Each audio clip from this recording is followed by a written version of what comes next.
when I get back. Anyway, got my Spotify. I call it the Drink 'em If You Gotta Mix. Songs I like to drink. But anyway, there's some obvious songs in there, that have alcohol in the time. But some are just like a back in the saddle there, just a good because he mentioned saloon in it. Anyway, hey man, so I found this today. I hadn't been to my Brown Derby Wine Center in a little while. Excuse me, let me try to get comfy here. There we go. My Brown Derby Wine Center a while, and every once in a while they do these end of bin specials or closeouts. It originally was just for wine, but now, well, over the last few years anyway, you're seeing a lot of beer and alcohol make its way in there. Several years ago, I had the beer barrel bourbon from New Holland. They do beer as well as spirits. This is their beer barrel rye, which I've never had. And I'll show you the price here on the back. It was regularly $39.99, knocked down to $19.94. So I mean, it's half, man. And I love the beer barrel bourbon, so I kind of wanted to try this. 44%. Gosh, boy, my lighting isn't great here though. Beer barrel rye, rested in American oak. Rested, okay. That typically means, well, I was going to say, 18 months. It's typically just less, it could be anywhere between 6 months to 24 months, I suppose. But um, beer barrel rye, rusted in American oak before finishing in Dragon's Milk barrels. Dragon's Milk, if you're not familiar with New Holland Brewery, is their imperial stout that they age in bourbon barrels as well. So there you go. So beer barrel rye. It's a rye whiskey. It is. I've got some on the rocks, which I'm going to drink first. I've talked a while, so I really need to get to that. But this is 44% or 88 proof. It's an 88 proof whiskey. $20. I'm really excited to try this one. I did pour me some neat, but I'm going to do the rocks here first.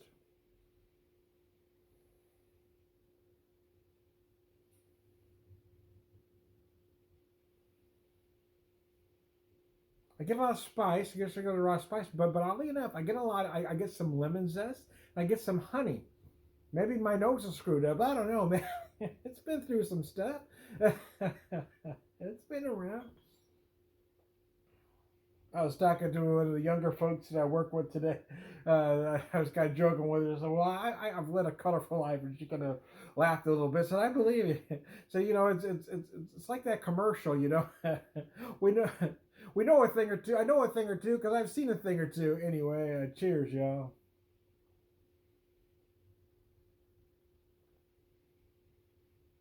Oh shit, a biscuit. Oh, that's good, man. Oh wow.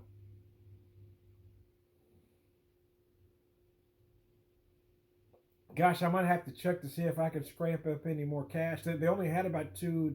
I think there was only two bottles left. There might have been three, but I'm pretty sure there were three on the shelf when I bought one. So, oh man. So I'm gonna take a drink.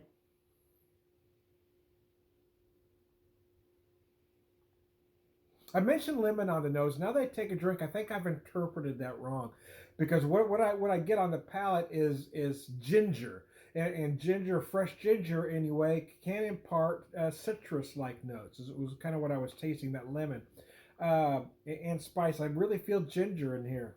Again, that could just be me, but I'm feeling ginger in a great big way.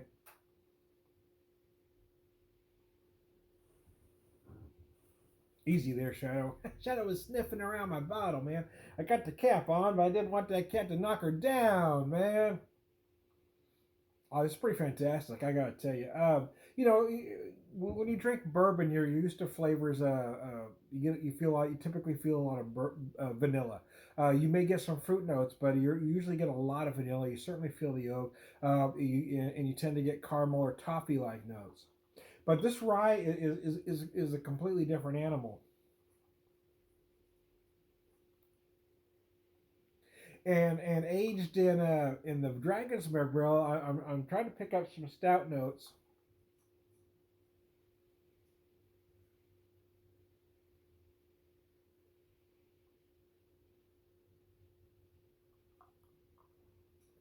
and you do feel those creamy like stab. To be honest with you, I feel it more in the texture than on the nose or the flavor, but you can't feel those notes, if that makes sense to you out there. Again, I don't know why, but I'm feeling ginger in a monstrous way. I'm not really feeling a lot of vanilla or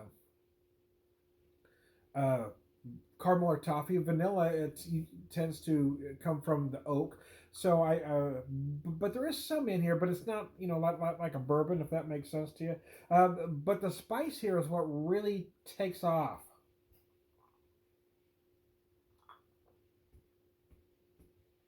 So a little bit of I mentioned honey on the nose. You really feel again for me honey and ginger, honey and ginger. That's what I feel is honey and ginger. Some of you might get some other things, and that's fine too. What we taste is what we taste. It's pretty fantastic. I'm really looking forward to getting to the neat version though, to see how much the ice has changed this whiskey and what other things I might get from it. Again, it won't be unusual for you to find some fruit notes, and there may be some in here, but really, what I'm getting the biggest, I'm feeling a lot of, again, I'm feeling a lot of ginger for some reason. So there you go. I am my nose is itching like I hate scratching when I'm doing a video, but it's driving me nuts. I am Tom the Whiskey Whisperer, Whiskey Evangelist, prolific whiskey drinker. Let me put that prop back up there. Whiskey Evangelist, prolific whiskey drinker, prefer wisdom all around good guy. Cheers, y'all.